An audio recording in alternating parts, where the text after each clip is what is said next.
నమస్కారం వంశీ గారు. యా చూస్తున్నాం మొత్తంగా చంద్రబాబు ఒక ప్రత్యేక కమిటీని ఏర్పాటు చేశారు. ఎక్కడా కూడా విద్వేషాలు పాల్పడద్దు, క్యాడర్ కూడా అప్రమత్తంగా ఉండాలి, వైసీపీ విధ్వంసం సృష్టిస్తోంది, సో ఆ ట్రాప్లో పడద్దంటూ తెలుగుదేశం పార్టీకి కూటమి నేతలకు చెప్తున్న పరిస్థితి. సో ఎలా చూస్తున్నారు ఆ కమిటీని, చంద్రబాబు వ్యాఖ్యల్ని? ఒకటండి, చంద్రబాబు నాయుడు గారు అనే ఆయన గతంలో కూడా ఈ లడ్డు వివాదంలో ఆయన సిట్ వేశారు. సిట్ అనేది ఎప్పుడు కూడా స్టేట్ కంట్రోల్లోనే ఉంటది. అది మనందరికీ తెలిసిన విషయమే. స్టేట్ కంట్రోల్లో ఉన్నటువంటి ఏ కమిటీ అయినా కూడా ముఖ్యమంత్రి గారికి అనుకూలంగానే దాని మీద తప్పనిసరిగా వాళ్ళు రిపోర్ట్ ఇవ్వాల్సి వస్తుంది. అంటే అలాంటి పరిస్థితిలోకి తీసుకొచ్చేసారు. దాని విషయంలో మాకు ఎప్పుడైతే డౌట్ వచ్చిందో, సిట్ అనేది ఒకటి చంద్రబాబు నాయుడు గారు వేసి దాన్ని ఆయన అనుకూలం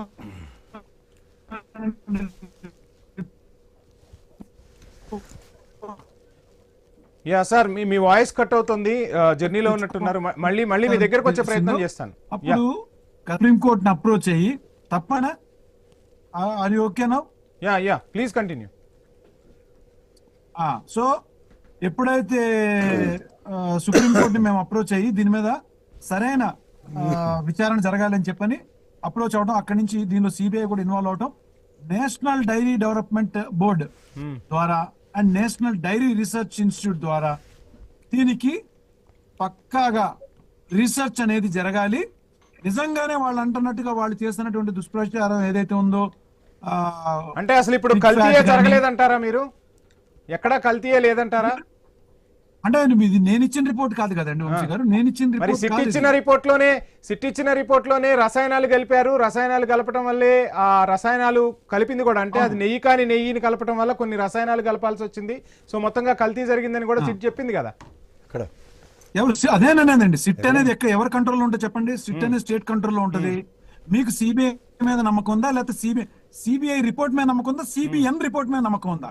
అంటే సిబిఐ అనేది central bureau of investigation, but CBN అనేది చంద్రబాబు నాయుడు ఇన్వెస్టిగేషన్ రిపోర్ట్ అండి. మేమైతే సిబిఐ రిపోర్ట్ కి గౌరవిస్తాము, ఎందుకంటే అది నేషనల్ ఇది. And at the same time NDRI national dairy research institute వాళ్ళ ద్వారా వచ్చినటువంటి రిపోర్ట్ ని బేస్ చేసుకునే సిబిఐ ఎంక్వైరీ కూడా ప్రాపర్ గా జరిగి ఆ రీసెర్చ్ రిపోర్ట్ ని సబ్మిట్ చేసే దీని మీద క్లియర్ గా ఇచ్చింది. No fish oil, no pig fat, no animal fat, ఏది కూడా లేదు అనేది అనేది చాలా స్పష్టంగా వాళ్ళు తెలియజేయడం జరిగింది. మీకు ఎందుకని why media is very much particular about only SIT report and even SIT report అనేది మ్యానిపులేట్ చేయడానికి ఎప్పుడు కూడా ముఖ్యమంత్రికి స్కోప్ ఎక్కువ ఉంటది. ఆ డౌట్ మాకు వచ్చింది కాబట్టే మేము కేంద్రంలో ఉన్నటువంటి దర్యాప్తు సంస్థను మేము అప్రోచ్ అవ్వడం జరిగింది. దాని ప్రకారంగానే వాళ్ళు క్లీన్ చిట్ ఇస్తే ఇవాళ వాళ్ళకి అది డైజెస్ట్ అవ్వట్లేదు, కనీసం ఆ రిపోర్ట్ ని గౌరవించట్లేదు. ఇవాళకి వాళ్ళు ఒకటే స్టాండ్ మీద ఉన్నారు, ఏంటంటే మేము కల్తీ అయిందని చెప్పని విన్నాము. ఎవరిదంట రిపోర్టు? ఎన్డీటీవీ అంట. సార్, టీవీ రిపోర్ట్ ఇవ్వటం ఏంటండి? టీవీ రిపోర్ట్ ఇవ్వటం ఏమిటి అంటే నేను అడుగుతున్నాను. ఒక టెలివిజన్ ఛానల్ ఇచ్చిన రిపోర్ట్ ని బేస్ చేసుకుని మీరు ఎట్లా దాని మీద స్టాండ్ అవుతారు?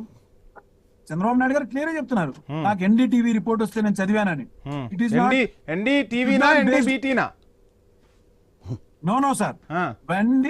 NDRI is a national dairy research institute and NDDB is national dairy development board.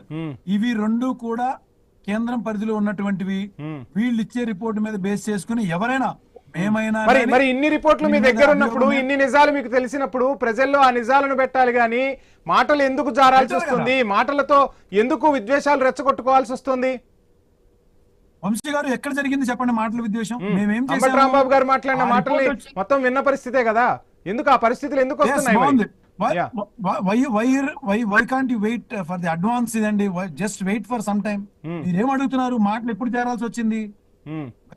You are not respecting the report which is given by the SIT under the control of CBI directions, that there is no fat oil is involved, it is no doesn't have any fish oil. ఇవన్నీ clear గా చెప్పారు. So మొత్తంగా అసలు కల్తీయే జరగలేదని చెప్తుందా YCP? ఒక్క నిమిషం వంశీ గారు ప్లీజ్, మీరు కంటిన్యూ అవనే ఉండలేదు నన్ను. దీనికి మీరు ఇంకా ఫర్దర్ గా ఎట్లాంటి ప్రలాంగ్ చేయకండి, దీని మీద ఎటువంటి డిబేట్స్ పెట్టకండి అని క్లియర్ గా చెప్తే, మీరు రాష్ట్రం మొత్తంలో కూడా రాష్ట్రం మొత్తంలో ఈ బ్యానర్లు పెట్టాల్సిన అవసరం ఎందుకు వచ్చింది చెప్పండి? దీని మీద మేమేదో మోసం చేశామని, మేము కల్తీ చేసిన దాన్ని దీని మీద కొన్ని కోట్ల రూపాయలు సంపాదించామని చెప్పని ఎందుకు తెలుగుదేశం పార్టీ ప్రతి ఒక్క పెద్ద పెద్ద కూడల్లో పెట్టాల్సిన అవసరం వచ్చింది? దాన్ని మేము ఎందుకు ప్రశ్నించకూడదు? యాజ్ పర్ ది లా మాకు ఆ రైట్ ఉంది. ఎందుకని? దాని మీద క్లియర్ గా జగన్మోహన్ రెడ్డి గారు, గతంలో ఉన్నటువంటి టీటీడీ చైర్మన్ ఇద్దరు సుబ్బారెడ్డి గారు కానీ భూమన కరుణాకర్ రెడ్డి గారు కానీ ఇద్దరిది కూడా ఫోటోలు వేసి మరి పెట్టి వీళ్ళు కల్తీ చేశారు, 251 కోట్ల రూపాయలు దీనిలో తిన్నారని పెట్టినప్పుడు ప్రశ్నించే రైట్ మాకుందా లేదా మీరు చెప్పండి. ఆన్సర్ తీసుకుందాం. ఆ యొక్క ఒక్క నిమిషం, ఆ యొక్క దాని మీద మేమేం చేసాము, పర్టికులర్ గా అన్ని చోట్ల ఉన్నప్పుడు ఏదైతే అటుగా వెళ్తున్నటువంటి అమ్మటి రాంబాబు గారు చూసి ఇది పెట్టడం చాలా అమానుషం అండి, దీని మీద ఆల్రెడీ ఇచ్చిన తర్వాత రిపోర్ట్ అనేది వచ్చిన తర్వాత సిబిఐ నుంచి కూడా క్లారిటీ వచ్చిన తర్వాత మీరు ఎందుకు ఇట్లా పెట్టారు, దయించి తీసేసేయండి అని అక్కడ ఉన్నటువంటి పోలీసులకి చాలా క్లియర్ గా చెప్పారు. ఏమంటే 24 hours లో మీరు తీసేస్తే బాగుంటుంది, లేదంటే మా జగన్మోహన్ రెడ్డి గారి ఫోటో ఉంది కాబట్టే మేము వచ్చి తీస్తామన్నారు.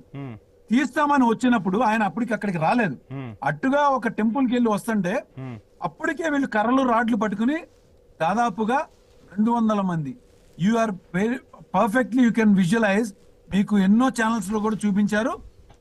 డైరెక్ట్ పోలీస్ అక్కడ ఉండగానే ఇదంతా జరిగింది. మళ్ళా ఇప్పుడు అవే విద్వేషాలు రెచ్చగొట్టుకుంటున్న పరిస్థితి కదా. మీ వైపు న్యాయం ఉన్నప్పుడు ఆ న్యాయాన్ని మీరు ప్రజల్లోకి తీసుకెళ్లాల్సిన బాధ్యత మీపై ఉంటుంది, కానీ విద్వేషాలు రెచ్చగొట్టుకోవాల్సిన అవసరం ఏమొస్తుంది? వంశీ గారు ఇప్పుడు మీ ఛానల్ ఉందండి, నేను మీకు చెప్పాను ఐ న్యూస్ ప్రాపర్ గా కూడా నా వాదన వినకుండా తన దారిని తను వెళ్తుంది అని చెప్పని నేనే గాని ఒక బ్యానర్స్ అన్ని చోట్ల పెట్టాను అనుకో, మీకు నా మీద యాక్షన్ తీసుకునే రైట్ ఉందా లేదా? ఎందుకు? నిజానిజాలు ప్రజలకు తెలుస్తాయి కదా. మీరు బ్యానర్ గురించి మాట్లాడుతున్నారు కానీ ఆ తర్వాత జరిగిన పరిణామాలు ఏంటి, ఎందుకు మాట్లాడాల్సి వచ్చింది? సరే మాట్లాడారు, అయిపోయింది. ఇప్పుడు కూడా విద్వేషాలు ఎందుకు రెచ్చగొట్టుకుంటున్నారు? కాదండి వంశీ గారు, మనం డిబేట్ ఎందుకు పెట్టాల్సి వచ్చింది? డిబేట్ ఎందుకు పెట్టాలి? రైట్. నేను టైం ఇస్తాను మీకు, ఒక షార్ట్ బ్రేక్ తీసుకుందాం. స్టేట్ యూన్.